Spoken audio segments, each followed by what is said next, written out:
Powered by NBC bearings, লম্বা দৌড়ের জন্য। গুরুতর অসুস্থ দাউদ ইব্রাহিম 93 মুম্বাই বিস্ফোরণের মূল চক্রে ভর্তি হাসপাতালে। দাউদের অবস্থা আশঙ্কাজনক। করাচি হাসপাতালে 2 দিন ধরে চিকিৎসা চলছে।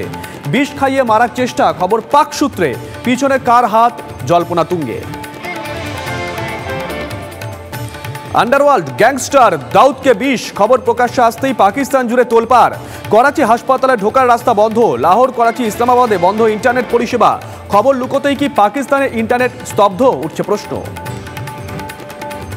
বঞ্চনা সংঘাতের মধ্যেই দিল্লিতে মমতার সঙ্গে অভিষেকও। চলছে রাজনীতির উত্তাপ। রাজধানীতে ঠাসা কর্মসূচি মমতার। আজ দলের সাংসদদের সঙ্গে বৈঠক। আগামীকাল ইন্ডিয়া জোটের মিটিংয়ের যোগ। বুধে রাজ্যের বকেয়া আদায়ে মোদি মমতার সাক্ষাৎ। ইডেন গার্ডেন্সের ভিতর ঝুলন্ত দেহ উদ্ধার। কে ব্লকের আপার টায়ারে মালির ছেলের ঝুলন্ত দেহ।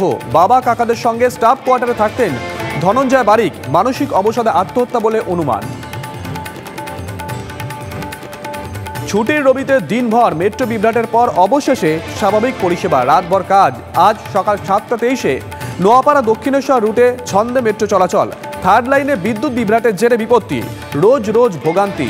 মেট্রো বিভ্রাটের শেষ কোথায়, উঠছে প্রশ্ন। পাওয়ার্ড বাই এনবিসি বিয়ারিংস, লম্বা দৌড়ের জন্য।